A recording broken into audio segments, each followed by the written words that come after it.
If you're only exposed to one perspective on something, it's usual that you think that perspective is correct because you have no contradictory information. And I genuinely think this is what has happened with intelligence agencies via the spy novel.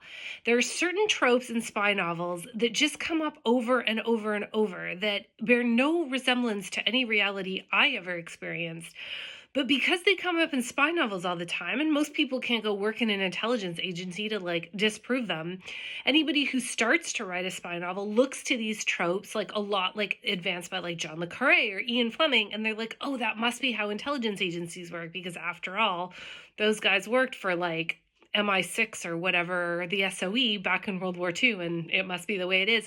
And I don't know if it's like a conscientious thought, but I find that like it happens over and over and over, and it kind of drives me crazy because one of the tropes that just like it's like nails on a chalkboard for me is the puppet master. I can't stand it.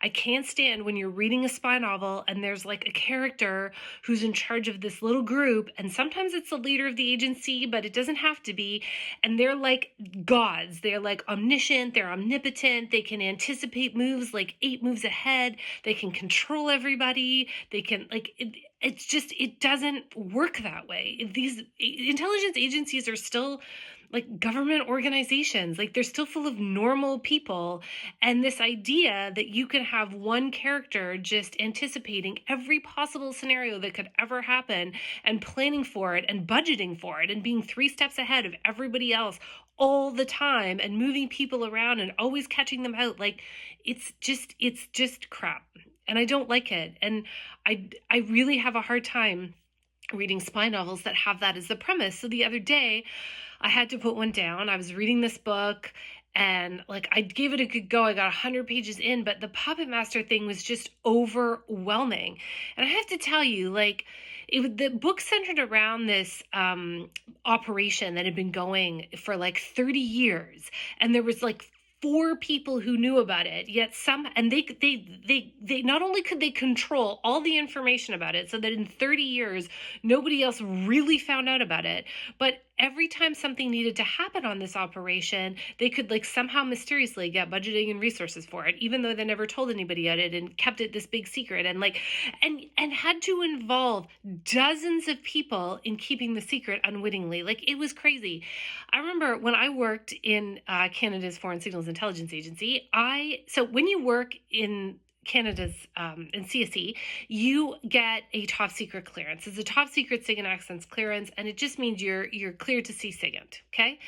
And everybody in the building has to have that. It's just standard, and it really gets you access to like usually 95, sometimes 100% of the information you need. In my career, it got me access to like 95% of the information I needed. But once in a while, you can come up against what they call extra compartmentalized information. So it's just a category of information, usually about an operation, that just needs an extra special level of security. So it gets that ECI component, and it gets a code name, and the code names can be anything. They don't have to relate it anything. You call it like Snarky Pig or like Cool Red Book, and it doesn't matter.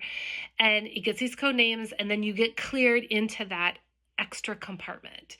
And I remember one time I got cleared into this compartment, and of course when you're cleared into a compartment, you can't you don't talk about it. You don't even talk, like you don't even say the compartment name unless you have to, and you certainly don't be like, hey, I just got right into this compartment. Like it's it's supposed to be on the deal. But this particular one had been going since World War II. It was really, really old, and it was Five Eyes. So over like the 65 years, you can imagine that there were tons and tons of people who legitimately had been read into that compartment because they needed it for their job. Over 65 years, there were thousands of people that had been read into that compartment. It was hilarious. It was like the worst kept secret at CSE, because if you'd be like, people would be like, oh, what are you working on now? And you'd be like, oh, well, I'm kind of working up on that floor in that room. And they'd be like, oh, I know what you're working on. And then they'd say the name, and then we'd all have this laugh, but then we couldn't say anything else because we weren't supposed to know about it, but everybody did. Like, it was just really weird. That is what intelligence agencies are like, especially for a program that's been going for so long. Like, you would never keep it to just 4 people over the course of decades. You still need to ask for budgeting. You still need resources. People retire, people come, people go, like, anyways. So that's it. puppet masters, it's a terrible trope, okay? Intelligence agencies don't run like they're not run by gods, they're just run by people. Nobody's a puppet master. It's not that interesting. If you have any questions or comments or a great spy novel that doesn't involve puppet masters, let me know. Otherwise, hope you're doing great.